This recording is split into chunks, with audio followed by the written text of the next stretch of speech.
Hi, Father Ian Van Heusen here. So I'm here with Rob Agnelli. We're talking about virtue. We covered the cardinal virtues. Now we're going to get into the theological virtues. We're going to talk a little bit about faith today.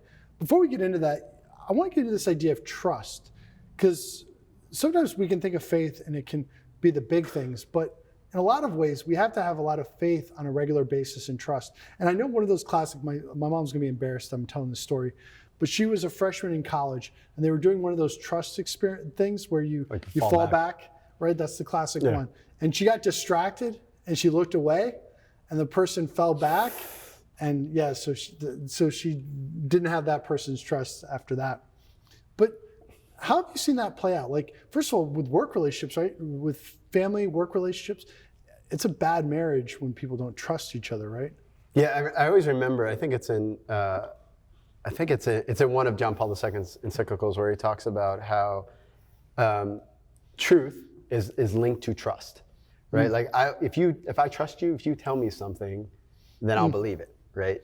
And this link between... That's right, I remember reading it. Flesh it out a little bit. Yeah, so the idea is once you trust someone, then anything they say, you'll believe, right? Yeah. And the problem there is that truth, and in faith, ultimately bigger, right, is relational first, right? Like trust is not in a doctrine or a dogma. Trust is in the person of Jesus Christ, right? And this is, so when you're in school, you trust your teachers, you trust the textbook. There's a series of relationships of trust. They could hypothetically be deceiving you. And that's kind of the problem we're in right now as a society. The whole last few hundred years, the big emphasis has been, well, how can I trust? Being suspicious of everything. So they talk about the hermeneutics of suspicion. So Karl Marx said, we should call into question the power structures, the money structures. Freud said, well, how do we really know that sexual ethics are what they are? How do we trust this perennial wisdom? And then Nietzsche was calling into question our understanding of power. And the one professor put it, and this was actually kind of a radical postmodern philosopher, poet, artist in his own right. And he talked about in Spanish how you put the question mark before the sentence. Mm-hmm. And that's how he described postmodernism. That's a great image, right? Yeah, calling everything into question. Well, why should we trust? And one actually was a Muslim theologian. He talked about, in contrast, the theistic perspective is what he calls a hermeneutics of trust. You start with the position of trusting primarily God and things like that. Yeah, I believe so that I might understand, right? Yeah. Who said that again? That's Augustine, right? Is it? Yeah. Augustine. I believe so that I might understand. Because he's searching for going around searching for truth, and he can't find it because he refuses to believe what's right in front of him. Yeah. And we sort of talked about this a little bit before we started, but the idea of first principles, right, that's totally foreign to our culture, right? Like you go all the way back to Descartes, and he's that's what he's throw all the first principles out, and really everyone is looking through with some assumptions, right? Like, I'm assuming my textbook is right. I'm assuming my teacher's right. Well, I don't think people realize how radical some of the claims of postmodernism are. Because, so what are first principles? I mean, I remember reading an article about this where they said, well, maybe I disagree with your first principles about sexuality. It's like, sexuality is not first principles. The first principles of ethics is do good and avoid evil, right? That, like, you can't prove that, you can't demonstrate that. Whatever you think is good on a simple level, whatever you think is good, you should do, and whatever you think is evil, you should avoid. And then there's the principle of non-contradiction, which postmodern philosophies call into question, which is where we get this whole thing with media. Well, what exactly is truth? And the whole idea of truth is the principle of non-contradiction. A thing cannot be and not be at the same time. And folks like Derrida, I mean, this is kind of a crude caricature, but it holds true. They kind of call that a little bit into question, right? Well, why can't we consider what could possibly be? Why do we have to focus on the reality of that which is? So I'm kind of giving a little bit of a paraphrase, but yeah. And the problem with that is you'll never arrive at truth. You'll never arrive at any, like if you don't start with something, some foundation to build a house on, you'll never get there, right? And what I think modernity has lost is this hierarchy of the sciences, right? Like understanding like theology, highest science, right? Because it's built on God's word, which is a rock, right? God said it, it's true because he is who he is. And then everything else follows from that. Yeah. Right. And this is what St. Paul gets at. Well, why do we believe Revelation? We believe Revelation because Jesus rose from the dead. That's the foundation of our faith. He rose from the dead, therefore we assume he's right. Yeah. And we assume that everything he points to is correct. Yeah, and even like modern theologians want to question that too, right? Yeah, but like obviously they're guided by the not good spirit, but they understand that if we can question this, because that's an undeniable fact, if we can question this, like St. Paul says, your faith's in vain, right? Mm-hmm. And so this idea of like Christ rose in spirit, and all these things, whether you have to start with what God said it's true because he is who he is. Exactly. And then paradoxically, if you accept this, it's a whole process of growth. Whereas if you're always questioning the beginning, it's the same with science, right? Can you imagine if you're in your introduction to biology class and you're a student and you're questioning and you want to be a doctor and you're questioning the basics like, well, how do I know that there's single cells? Or how do I know this? How do I know? Prove it to me. And they're having to prove every step of the chain of reasoning. You're never going to make progress. Or even that the senses are reliable, right? Yeah, like that's a basic thing, right? Like it's a basic thing. If my senses aren't reliable, I can't know anything. Exactly. I can't know anything with any amount of certainty.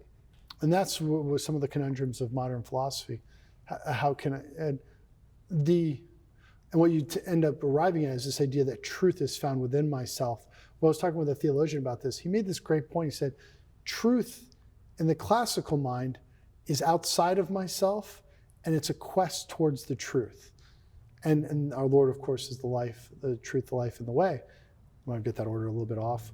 I always get that order mixed up. Okay. But anyways, but if you start with the idea that my truth is mine and it's interior, you're never going to go anywhere. You're never going to make a journey towards virtue, towards something higher, towards something greater. Yeah, truth is in the person, right? But it's because they grasp reality, which is outside of the person. Exactly, right? Exactly. Classic, what they call epistemology, or the understanding of knowledge. So yeah, it's interesting. So if we trust the church. Yeah, and that's right now. I think that's one of the. So kind of going into a little bit of church politics with this. One of the things we're struggling with right now is there are many people who consider themselves traditional, devout. They want to be true to the faith, but they're kind of adopting that spirit of suspicion a little bit. And it's a tricky balance because I know that there's a lot to disagree with. We know that there's corruption. Maybe not as much in our local church, but we just see it in the world. But yet we have to trust. We have to trust the Holy Spirit. We have to trust that God is working, that God's allowing this, that we hear in Romans, all things work to the good for those who believe. And it's a fundamental disposition difference between a hermeneutics of suspicion versus one of trust. Yeah, it's funny because I can remember recently I was thinking about this, just, there's so much misinformation out there, so many these people are tricking us, these people are like left and right. And I really came to realize, well, the reason why I even feel that way is because I'm not rooting myself in God's truth. I'm not rooting myself in revelation. I'm not rooting myself in tradition. And prayer. Yeah. And well, that's where it's absorbed, right? That's where it becomes mine, right? So the truth is out there. God says it, but I got to own that. And the only place I can own that is sitting with Jesus and him to work on me, because in a certain, the truth is it's too good to be true, right? Like that Jesus did what he did, that's way too good to be true. I need to absorb that. And then my whole paradigm of reality changes. Agreed. Because I see things from his perspective. That's ultimately what faith is, right? Kind of sharing God's knowledge of himself.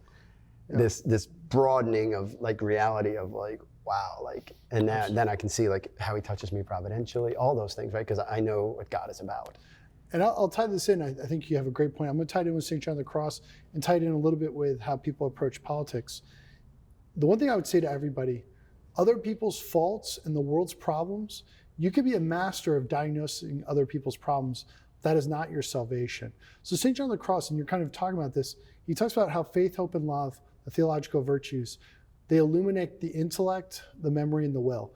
So we're emptied of created things, and we're filled by the light of faith, and we're filled by hope and love. So with faith, you have to recognize you have to leave behind this world sometimes. You have to turn towards God and let him fill your mind with what is good, true, and beautiful, with what is noble, what is worthy of praise. And so I would say to everybody, this is, like you said, prayer is that moment of integration.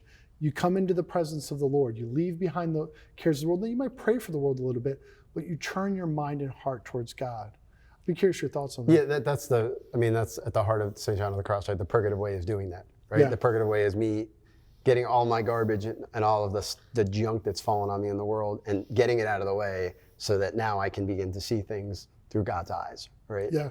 And that to me is, especially now, right? There is no way you can make it without a consistent prayer life. There's no way you will make it through just a day. Like I can't imagine making it through a day without the liturgy and without mental prayer. Like it's just not happening.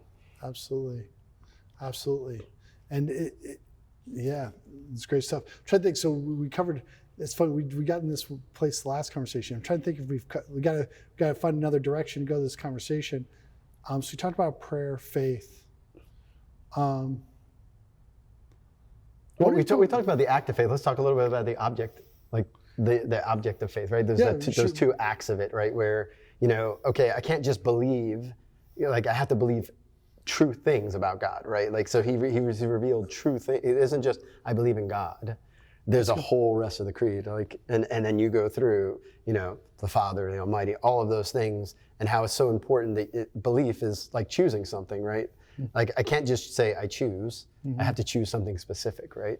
And the when we begin to grasp the gift that the Catholic faith is, right? Because it gives us a solid object in which we can cling and hold on to in the midst of all the uncertainty of the world. And this is a great way, Father Burbick he was doing a presentation at the seminary on Pope Benedict's encyclical, I believe, on faith. I can't remember what, he was giving a presentation on something related to Pope Benedict. And he talked about it. It was a great image. He said, if you know somebody, and if you don't know the truth about them, can you really say that you know them, right? Or if you don't care about the details of their life. So, you wouldn't say I love my wife and I trust my wife, but I don't know what kind of food she likes. I don't know where she's from. I don't know her story. I don't know the details. I don't worry about all of that. And that's sometimes, there's a few things we see right now in modern society. With some people will say, well, it's not about what you believe, it's about what you do. And it's like, well, no, what you believe is tied with what you do. And orthodoxy is important. It is important that you have a rightly formed view of who God is and what he has revealed, right? Yeah. But the end of that, the purpose of that, is so I have more reasons to love him, right? Yeah. Like Revelation is revealing, not just revealing things about God, he's revealing himself. Yeah. And that's, to me, like, if I will lose that, like if I get in this argument mode or this apologetic mode and I forget that actually God's, like, he's showing himself to me. Yeah. And I have no right, I don't deserve that at all, right?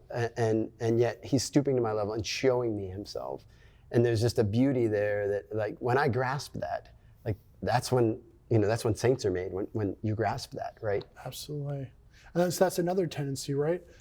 Faith is something, a proposition I'm trying to convince somebody else of, or an argument I'm trying to win. But it has to be, in a certain regard, an encounter. And they often talk about that in seminary, the difference between theology and religious studies. Religious studies is studying ideas that relate to theology.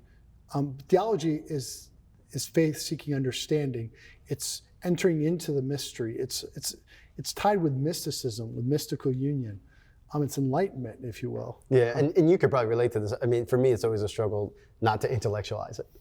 Because you can get into this situation where you're like, oh, I can explain this, this, and this, and that's great because it helps your understanding. But you always got to remember you're understanding a person, and not just a thing or a dogma or a doctrine, right? Absolutely, that's a great way to end it. So this was a great conversation on faith.